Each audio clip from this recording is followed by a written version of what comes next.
Welcome to our website on stellar spectra. In this website, you will learn about Hertzsprung-Russell diagrams, types of stellar spectra, and applications of stellar spectra in astronomy.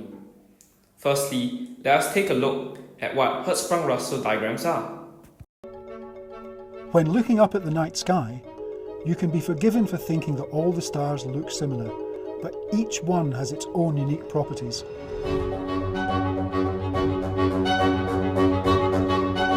From Earth, there are two easily observable and measurable stellar features, brightness and colour.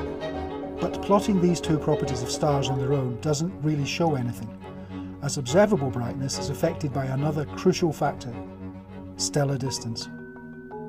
In other words, even though one star may appear dimmer than another, it could actually be brighter, but just further away. When astronomers realised that they should take stellar distance into account, they were able to work out the actual or true brightness of stars. The Hertzsprung-Russell or HR diagram is named after the two discovering astronomers who used observational data to create a graph to classify and study the evolution of all stars. They labelled one axis of the graph with absolute magnitude, or true brightness of the star, and the other axis with colour, which is linked to the temperature of a star and defines its spectral type. Stars begin their lives in large, dark, cool clouds of gas and dust called nebulae. Pockets within these nebulae can begin to contract, getting smaller, denser, hotter and brighter. These cores are known as protostars. A protostar with too little mass would be too cool and dim, and it will never become a star. And an excessively massive, hot and bright protostar would be too unstable. But if they have just the right mass and temperature, they begin to fuse the hydrogen gas into helium, and a star is born. Each star that is formed will take its appropriate place on the main sequence of the HR diagram. While they fuse hydrogen in their cores, stars spend their life on the main sequence. Like the majority of stars, our Sun is a main sequence star. But when it runs out of its fuel, hydrogen, it will evolve off the main sequence, and as the Sun's hydrogen-fused core collapses, it will reignite and fuse the helium in its core into carbon and oxygen. Its surface will expand and get cooler, and the Sun will turn into a red giant star. As the helium in the core is exhausted, the Sun will evolve into a planetary nebula, blowing off its outer layers, leaving behind a small, hot, white dwarf star that is rich in carbon and oxygen. Stars that are more massive than our Sun fuse their fuel more quickly and evolve off the main sequence to become red supergiant stars. These supergiants are able to fuse even heavier elements in their cores. When they run out of all their fuel, they end their lives in a supernova, leaving behind a very hot but small neutron star or a black hole. Next, let us take a look at what types of stellar spectra there are. Let's go back to the base of the topic, stellar classification.